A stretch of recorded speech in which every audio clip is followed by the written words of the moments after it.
What a g'day, and welcome to this week's episode. I'm Janet. And I'm Michael. And this week we're going to talk about the 5 words that will change your life.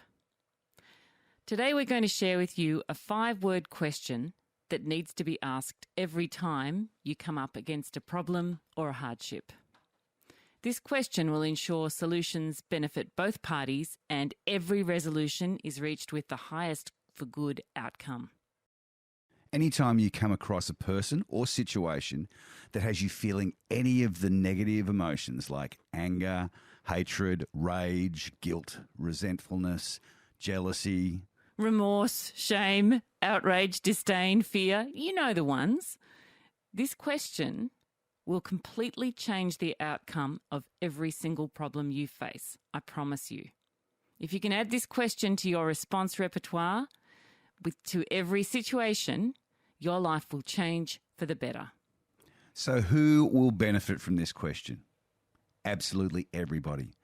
Everyone, including you, your family, both in-laws and outlaws, your colleagues, your students, the people caught in traffic with you, the people standing in queues with you, poor old telemarketer, the telemarketer on the other end of the phone, the public servants you deal with, the Uber drivers, waiters, waitresses, airline employees, retail assistants, the clients in your practice, and basically every living and inanimate object that you come into contact with.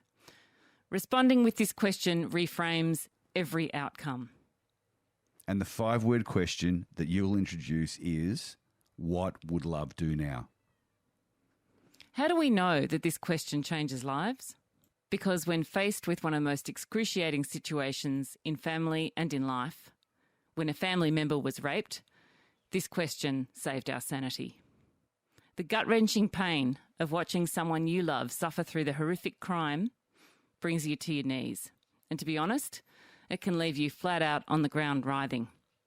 The immediate reaction to this type of vile action is to seek swift and merciless revenge and retribution.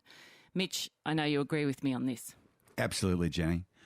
Especially from a male perspective, when something like this happens to someone that you love, your initial reaction is all negative and vengeful. And all that you want to do is find this bugger and hurt them so badly and even kill them. And it's a perfectly natural reaction, an instinct that comes in to protect the victim and then take your anger out on the perpetrator. So in my initial rage, I clearly remember visualizing all the possible ways that I could drag out a long and protracted, painful torture to this person. And you know what? That's okay, because it's a perfectly natural initial reaction. The hate and anger feelings were intense, but quite frankly, they weren't doing me or anybody else any good at all. In fact, it was literally tearing me up inside. So when I finally calmed down enough to ask myself the question, what would love do now? I felt an immediate sense of calm, and it focused my thoughts, attentions and emotions on the important things, to providing the love and support that was needed by my family member. And the safety and well-being of the family was paramount and needed all our energy and attention. So what would love do now? Well, love would continue to love and support everyone through this. And with the passage of time and moving on, I know that this was exactly the right thing for us all to do. Hear, hear. Agree with that. We're not saying that this question would be an instant solution to all of life's pains and problems, but it will lead to a really deep excavation of getting through all the negative crap, all those negative emotions, and going within and finding that place where love finds both its power and voice. And resolutions are to be at their best for all parties. You've all heard the verse at weddings, love is patient and kind. And yes, it is. However, love is also strong and constant, and the antithesis for all negative emotions. It is eternal, and the fortitude you receive when you allow yourself to be led by love, although it doesn't make you infallible to stuffing up, we all do that, love actually acts as a superpower with its resilience and its non-conditionality. It sure does. My dad was a soldier in World War II in Papua New Guinea, and he didn't often talk about the war until his later years. One of his battalion penned a memoir of this dark time. It was then that Dad shared. In waist-deep, muddy river rapids, as they were carrying their fallen brethren, some badly injured and some dead, it was only love that got them through.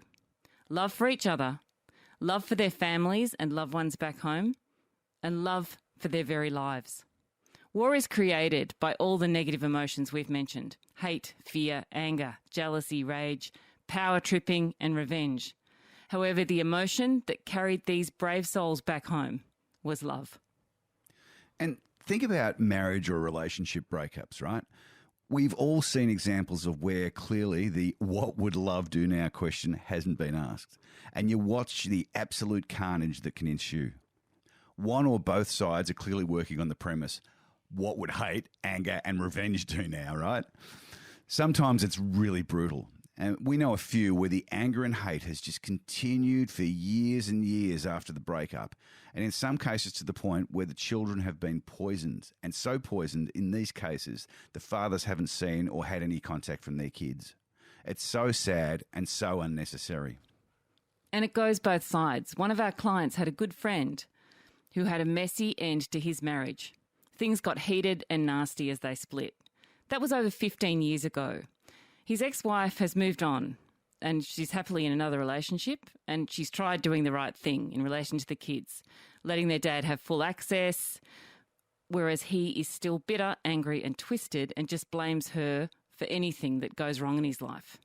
He's truly playing the victim card, repeating negative patterns and clearly not asking what would love do now. But it actually gets worse because it's not just affecting him.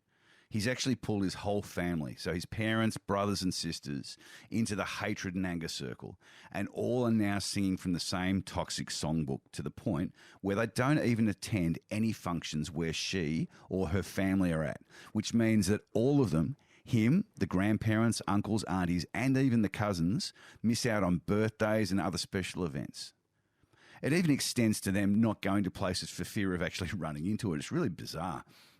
And at the end of the day, the only ones losing out are him, his family and his kids.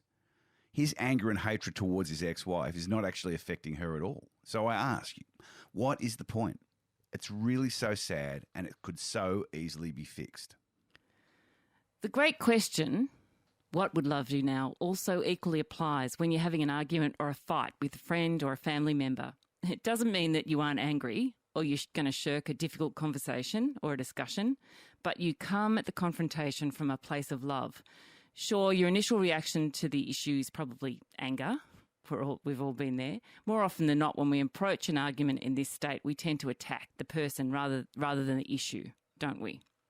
By taking the time to ask yourself the question before you go headlong into the argument, it allows you to effectively separate the actions or behaviours from the person. And when you do that, and it's coming from a place of love, you will always get a better outcome. And as we said earlier, love is strong. And sometimes when we ask the question, what would love do now? The answer may well be, love would be tough, as in tough love. What are your thoughts on this, Janet? Indeed, Mickey. Tough times call for tough love. If you're in a toxic relationship or a work situation and you ask, what would love do now? I'm here to tell you that love would say, get the hell out of there. Love does not see life through rose-coloured glasses.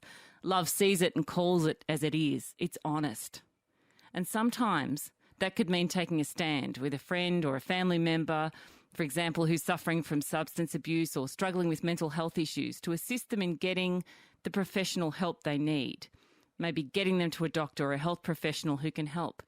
Sometimes this means that if they're not ready to listen, though, you have to walk away. And this is tough love. Sure is. So we hope you've enjoyed this episode of About, and that you can add to your response repertoire, what would love do now? Make it a constant call to enact this refrain.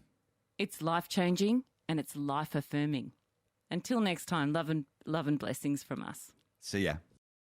Thanks for watching this video, and we hope that you got a lot out of it. We would love it, be grateful and appreciative if you would take the time to like this video, comment if you feel inclined, and share with any friends that you think would benefit from this. We are constantly creating new great content, so also remember to subscribe so you don't miss out on any of the awesome material that we have coming up. See you soon.